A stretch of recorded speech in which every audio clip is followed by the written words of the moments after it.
सार्वजनिक भागवत कथा समिति उन्हेल द्वारा संगीतमय भागवत का आयोजन किया जा रहा है, जिसमें अंतर्राष्ट्रीय ख्याति प्राप्त कथावाचक देवी निधि नेहा सारस्वत के मुखारबिंद से उन्हेल के नए बस स्टैंड पर संगीतमय भागवत कथा का आयोजन किया जा रहा है, जिसमें भागवत ज्ञान की गंगा में समस्त नगर सहित आसपास के ग्रामीण क्षेत्र डुबकी लगा रहे हैं। तो वहीं कथा समिति द्वारा इस भागवत कथा में निःशुल्क 21 कन्याओं का सामूहिक विवाह आयोजन भी किया जा रहा है। इस मौके पर कथावाचक देवी निधि व देवी नेहा सारस्वत से इस आधुनिक युग में भी अध्यात्म और धार्मिक मार्ग पर चलकर लोगों को किस प्रकार अध्यात्म से जोड़ने का कार्य किया जा रहा है, जिसको लेकर हमारे सेंट्रल वॉइस के चीफ एडिटर ने कथावाचक से भी खास बातचीत की। आज के इस मॉडर्न युग में हम देख रहे हैं हर किसी की लालसा होती है एक्ट्रेस बनना, मॉडलिंग करना या किसी प्रोफेशनल जॉब में लगना। लेकिन आज हम ऐसी सक्सेस से मिलने जा रहे हैं जिन्होंने इन सारी आधुनिक चीज़ों को छोड़ के आध्यात्म का रास्ता अपनाया है। हम जानेंगे उनकी ही जुबानी कि कैसे वे इस फील्ड में आए हैं और कैसा अनुभव कर रहे हैं। हमारे साथ मौजूद हैं देवी निधि और नेहा सारस्वत जी, जो प्रसिद्ध कथावाचक हैं। हम इनसे जानना चाहेंगे कि किस तरह से आज इस मॉडर्न युग में जिस प्रकार से ये आध्यात्म क्षेत्र से जुड़े हुए हैं, भक्ति के मार्ग से जुड़े हुए हैं, कैसा अनुभव कर रहे हैं। सेंट्रल वॉइस के समस्त दर्शकों को जय श्री कृष्ण, जय बिहारी जी की। हमारे भगवान से जुड़ने का, उनकी कथाओं से जुड़ने का जो इसमें मुख्य जिन्होंने भूमिका निभाई वो मेरे दादाजी हैं। मेरे दादाजी सत्संग करते थे और हम लोगों को साथ में लेके जाते थे, भगवत गीता का अध्ययन कराते थे, प्रवचन हम लोग भगवत गीता का किया करते थे।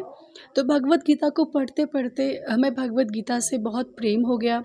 और जब बच्चे गुड्डे गुड़ियों से खेला करते हैं, मुझे लगता है हम लोग भगवत गीता के साथ खेला करते थे। स्कूल भी जाते थे, पढ़ने भी जाते थे और सैटरडे संडे हम लोग वेट करते थे कब वीकेंड आएगा और कब हम लोग सत्संग करने के लिए जाएंगे। तो भगवत गीता की इतनी दिव्य कृपा हुई कि आज भगवत गीता ने ही एक्चुअली देवी निधि और नेहा को बनाया है। अगर भगवत गीता हमारे जीवन में नहीं आती तो शायद आज हम यहाँ नहीं होते। तो all credit goes to my Bhagavad Gita, जिन्होंने हमें इस योग्य बनाया, हमें बोलना सिखाया, हमें थोड़ा बहुत ज्ञान की प्राप्ति कराई। क्योंकि आज अगर हमारे पास थोड़ा ज्ञान भी है या भक्ति हमारे पास है या हम कथावाचक हैं, उसका जो संपूर्ण क्रेडिट जाता है वो सिर्फ मेरी भगवत गीता को जाता है। देवी जी, आपने इतनी कथाएं करी हैं, इतने लोगों ने श्रवण करी है कथा, लेकिन जो कथा श्रवण करने आते हैं, कई बार देखा है हमने कि लोग केवल कथा श्रवण करते, उसके बाद वो अपने जीवन में नहीं उतार। लेकिन आपने भगवत कथा के साथ खेला है। आपने जैसा कहा है कि भगवत का कथा के साथ ही हम गुड्डे गुड़ियों के अलावा इसके साथ खेले हैं, लेकिन लोग उनका आत्मशरण नहीं कर पा रहे हैं। क्या कारण रहा है इनका? देखिए, मुझे ऐसा लगता है कि उन्हेल में अभी मेरी कथा मतलब 5-6 दिनों से हो रही है, 6 दिन है।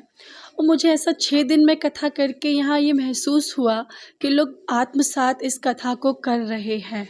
मुझे नहीं पता मेरे आने से पहले यहाँ का क्या माहौल था, कैसी भक्ति थी, मुझे नहीं पता। लेकिन जिस दिन से मैं यहाँ पर आई हूँ और जिस दिन से हरि की कथा प्रारंभ हुई है, मैंने लोगों को बहुत नज़दीकी से देखा है। क्योंकि एक वक्ता जब कथा करता है ना, तो अपने श्रोता को देखकर कथा करता है। वक्ता अगर कुछ अपने मुँह से अच्छा बोल रहा है ना, उसका श्रेय श्रोता को जाता है। क्योंकि श्रोता उस चीज़ को इतनी गंभीरता से सुन रहा है ना कि वक्ता को इतनी अच्छी बातें उसको बोलनी पड़ रही। इसमें वक्ता का कोई वो नहीं है, श्रोता के ऊपर है। श्रोता जिस भाव से कथा सुनेगा, वक्ता उसको उसी भाव से कथा सुनाएगा। तो आप जो कह रहे हैं कि लोग आत्मसात नहीं कर रहे, I think you are wrong this time. आप हो सकता है आप ठीक है, लेकिन इस समय आप थोड़ा सा गलत हो भी सकते हैं। क्योंकि मेरा अनुभव ये है कि मैंने यहाँ लोगों के अंदर भक्ति को देखा है और उन्होंने मुझे वचन और संकल्प तक लिया है कि हम इस कथा को आत्मसात करेंगे, अपने जीवन में धारण करेंगे। बाकी हर इच्छा। जी, हम देवी निधि से जानना चाहेंगे कि वो यहाँ पर देवी नेहा जी से जानना चाहेंगे कि वो यहाँ पर जिस प्रकार से भागवत कथा कर रही हैं, वो कैसा देख रही हैं, कैसा यहाँ पर जो श्रोता है वो किस तरह से उसको आत्मसात कर रहे हैं। सर्वप्रथम आप सभी को जय श्री कृष्ण। जैसा कि आज कथा का 6वां दिन था और उल्लास हर्ष देखते ही बन रहा था। देखिए, भगवान की कथा है ही इतनी सुंदर कि जो इसे सुनता है उसे आनंद आना ही आना है। और रही बात उन्हेल की, तो उन्हेल तो कथा प्रेमियों की भूमि है।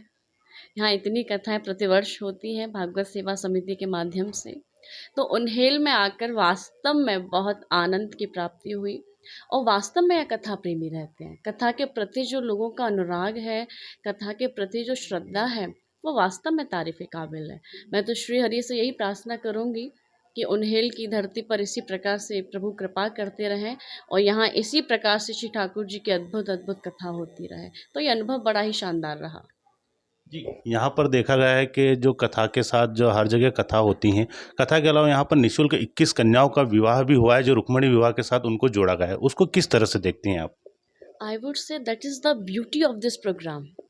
इस पूरे कार्यक्रम की सुंदरता ही ये एक बेटियों का विवाह प्रोग्राम है। ये बहुत ही अद्भुत कार्य है और इस कार्य के लिए जितना धन्यवाद ज्ञापित किया जाए उतना कम है। और श्री ठाकुर जी की कथा पांडाल में भागवत जी के सानिध्य में 21 बेटियों का विवाह होना ये अपने आप में बड़ा पुण्य और बड़ा ही शुभकारी कार्य है। इसके लिए सभी बधाई के पात्र हैं। तो बड़ा अद्भुत है ये।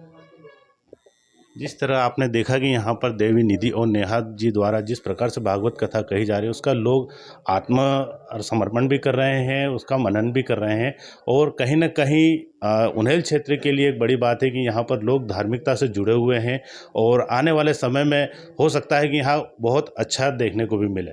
सेंटर वाइस के लिए गोपाल नांदेड़ा।